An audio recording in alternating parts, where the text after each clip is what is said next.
y a du soleil, les terrasses sont ouvertes, on est en juin, c'est la dernière ligne droite. Donc j'espère et je pense que tu vas bien, même si parfois les derniers jours de cours peuvent être les plus durs. Je t'envoie plein de courage et je suis sûre que ça va aller.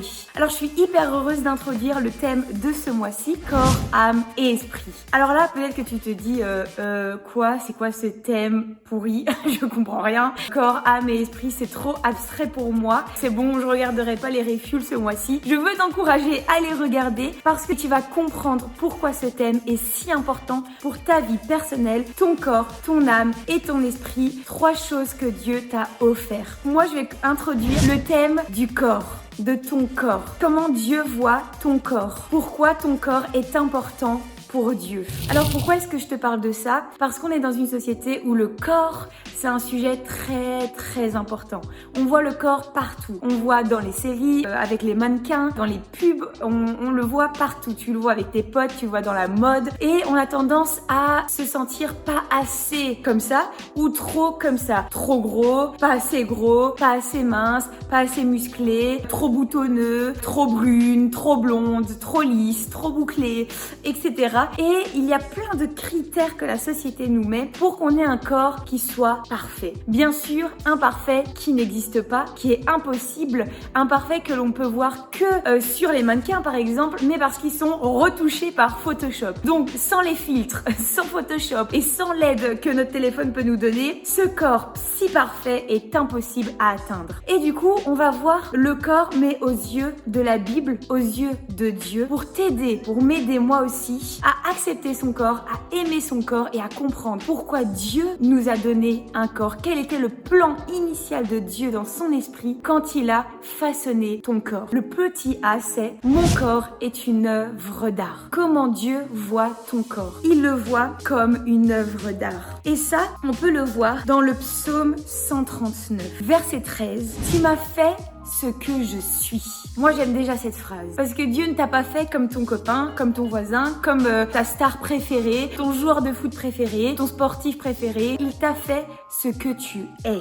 Et tu m'as tissé dans le ventre de ma mère. Merci d'avoir fait de moi une créature aussi merveilleuse. Tu fais des merveilles et je le reconnais. Mon corps n'était pas caché à tes yeux quand dans le secret, je fus façonné et tissé dans le ventre de ma maman. C'est tellement beau de voir ça. Dieu ne peut pas faire quelque chose qui n'est pas merveilleux. Et vu que tu as été créé par Dieu, tu ne peux qu'être merveilleux et parfait. Dieu voyait déjà ton corps quand il était en train de le tisser dans le ventre de ta maman. Tu vois là, moi et Mathieu, on attend un bébé et parfois on se demande quelle couleur seront ses yeux, ses cheveux, sa peau, comment seront ses joues, ses lèvres, à qui elle va ressembler. Et ça, nous, on le sait pas. Mais Dieu, lui, le sait parce que Dieu, il est en train de la créer. Il est en train de créer ce bébé. Comme il t'a créé toi dans le ventre de ta mère, il savait la couleur des yeux qu'il allait te mettre, la texture de tes cheveux, comment il allait te créer. Et rien n'a été un hasard. Il n'a pas fait par accident tes cheveux. Il ne s'est pas trompé sur la couleur de ta peau. Il ne s'est pas trompé. Il n'a pas fait à la va-vite. Il s'est pas dit « Oh mince, il reste plus qu'une semaine avant la naissance, je suis en retard. Bon, tant pis pour toutes les erreurs qui restera. » Non, ton voisin n'a pas été mieux fait que toi. Dieu a pris du temps pour te créer. Ton corps est merveilleux. Peu importe ce que dit Instagram, TikTok, tes amis. La Bible, c'est la parole de vie, la vérité. Et la vérité au-dessus de tout mensonge, c'est que ton corps est merveilleux parce que c'est le Dieu qui fait les merveilles qui t'a créé. Et que tu puisses apprendre avec Dieu à aimer ces choses que tu n'aimes pas chez toi. Dieu peut t'aider à aimer tes défauts, que toi tu trouves défauts. Mais Dieu te montrera à la lumière de ses yeux et de son amour que ce ne sont pas des défauts. Peut-être que la société ne les aime pas, mais Dieu peut t'aider à les aimer. Et je parle en connaissance de cause parce que moi aussi, Fioul, j'ai eu dur à m'aimer. J'ai encore dur parfois à aimer mon corps. Encore plus pendant la grossesse. Mais Dieu nous aide à nous voir dans le miroir avec ses yeux à lui et pas avec les yeux des autres. Et ça, Fioul, c'est précieux. Je t'encourage, si tu as dur, à en parler avec tes leaders et à prier, à demander à Dieu, Seigneur, je n'aime pas ça chez moi. Aide-moi à aimer. Je n'aime pas ce que tu as mis en moi. Pourquoi est-ce que tu m'as mis ça? Comment est-ce que toi tu me vois? Demande à Dieu de t'aider à aimer ton corps parce que ton corps est important aux yeux de Dieu. Le point B, mon corps est un instrument. Je veux t'emmener avec moi dans 1 Corinthiens 6, verset 19. Il est marqué. Ou bien encore, ignorez-vous que votre corps est le temple, la maison du Saint-Esprit, qui vous a été donné par Dieu. Vous ne vous appartenez donc pas à vous-même. Moi, ce qui m'intéresse, c'est la deuxième partie du verset. Vous ne vous appartenez pas à vous-même. Tu sais, Fioul, je me suis rendu compte que j'ai fait du mal à mon corps. Je ne mangeais plus et je faisais du sport à outrance, trop de sport. Je faisais plus que du sport, je respirais sport. Au moindre occasion, je faisais du sport. Je détestais mon corps.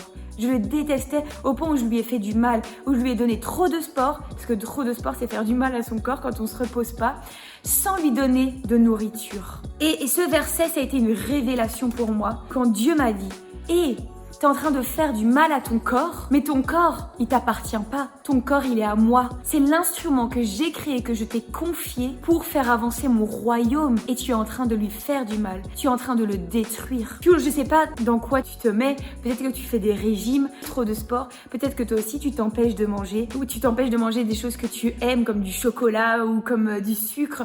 Peut-être que toi aussi, tu te fais du mal. Tu mets des habits trop serrés, par exemple. Ou tu te fais du mal physique parce que tu n'aimes pas ton corps. Et du coup, tu veux tellement le cacher que tu lui fais du mal. Et je veux te dire aujourd'hui, Fioul, que ton corps, c'est l'instrument que Dieu t'a donné pour faire avancer son royaume. C'est un peu comme une voiture. Je rentre dans la voiture pour voyager et pour aller là où je dois aller. Ton corps, c'est ça. C'est comme une voiture. La voiture que Dieu t'a donnée pour faire le voyage vers ton appel, vu qu'on en a parlé le mois passé. Pour parler de lui, pour faire les choses où Dieu t'a appelé. Peut-être aller en Afrique, aller en Australie. Peut-être pour être médecin sans frontières. Peut-être pour travailler auprès des enfants. Peu importe, ce corps, c'est un instrument que Dieu t'a donné pour son appel. Et là, je veux t'encourager à ne pas faire du mal à ton corps, mais à l'aimer encore plus. Parce que ce corps, Dieu te l'a donné pour ta mission sur terre, pour parler de Jésus, pour faire la différence aux yeux des autres. Et crois-moi, dans cette société où personne ne s'aime vraiment, où toutes les filles, tous les garçons ont du mal avec son corps, si toi, Fioul, tu aimes ton corps, si toi, Fioul, tu es différent de tes amis et que toi, tu t'aimes, tu n'as pas de complexe, que tu aimes tout ce que tu es, les gens vont se poser des questions. Ils vont te dire, mais comment tu fais pour t'aimer comme ça? Pour aimer ton corps, pour ne pas vouloir ressembler à un tel, pour ne pas faire des régimes, pour ne pas avoir envie d'être parfait. Comment est-ce que tu fais? Moi, j'ai tellement de complexes. Et là, tu pourras de nouveau parler de Jésus. Jésus m'aide à m'aimer. Je veux te dire aussi que Dieu s'occupe de ton corps. On va pas le lire, mais dans Matthieu 6, versets 30 à 31, Dieu il dit, mais pourquoi tu t'occupes de ce que tu vas manger? Pourquoi tu t'occupes de ce que tu vas boire? Je m'occupe de tout. Je m'occupe de ton corps. Pourquoi tu t'inquiètes de comment tu vas t'habiller? Je m'occupe de ton corps pendant que toi tu t'occupes de ma mission. Fioul, que ton corps ne soit plus une priorité, que ce ne soit plus le numéro 1 dans ta tête, que ce ne soit plus oh je veux être belle, je veux être beau, je veux ressembler à ça, je vais me maquiller comme ça, je vais faire un régime pour ressembler à cette personne sur Instagram, je vais faire des photos avec cette position, je vais faire cette coiffure là qui va me prendre 1 heure le matin pour ressembler à ce qui est parfait à mes yeux. Fioul, tu es déjà parfait. Tu es déjà parfait. Tu n'as plus rien à faire pour l'être. Tu es une créature de Dieu, tu es déjà parfait. Et ton corps n'est qu'un instrument que Dieu t'a confié et qui ne t'appartient pas. Tu dois en prendre soin, tu dois l'aimer et laisser Dieu s'en occuper. Laisse Dieu s'occuper de tes complexes, s'occuper de ce qui te manque. Tu crois qu'il te manque des vêtements, du style? Laisse Dieu s'en occuper. Donne-lui tes fardeaux, donne-lui tout ce qu'il y a dans ton cœur. Pose-les à la croix. Et toi, cherche comment parler de Jésus, comment faire avancer son royaume, comment te découvrir comme une créature merveilleuse. Parce que moi et les autres leaders, Fioul, qu'on désire, c'est que tu puisses dire comme David, je suis une créature merveilleuse.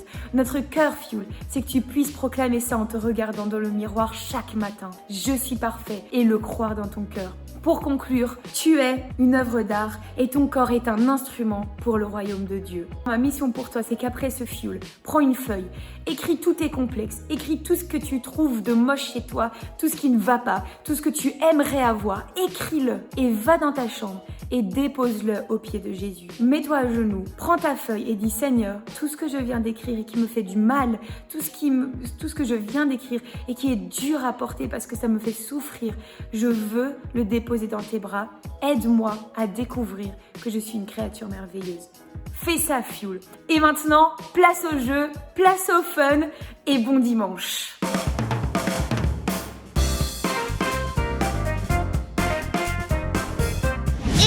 J'espère que vous allez bien et que vous avez kiffé la parole ce matin. Donc là maintenant, on va passer au jeu avec Elsa, que vous connaissez évidemment. Et du coup, aujourd'hui, le but du jeu, ça va être de deviner des mots.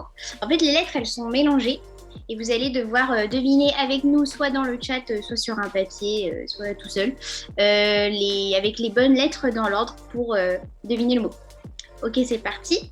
Et ben, Elsa, tu veux commencer ou je commence ? Je pense que tu vas trouver d'un coup, il était trop facile, mais vas-y. Alors, eh bien, je pense que c'est le mot beauté. Eh bien, non. C'est ça. Mais c'est trop fort. Moi, je veux plus jouer. À chaque fois, c'est toi qui gagne. C'est beau. Oh, mais j'aime pas perdre. Ah, d'accord. Ok, eh bien, tant qu'à moi, alors je te dirais que c'est le mot...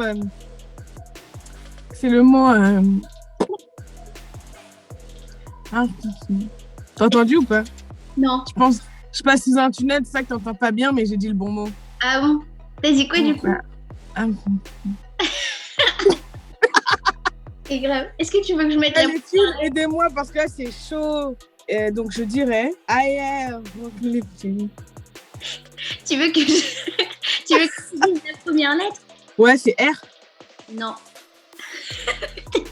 C'est A? T. Ah ouais.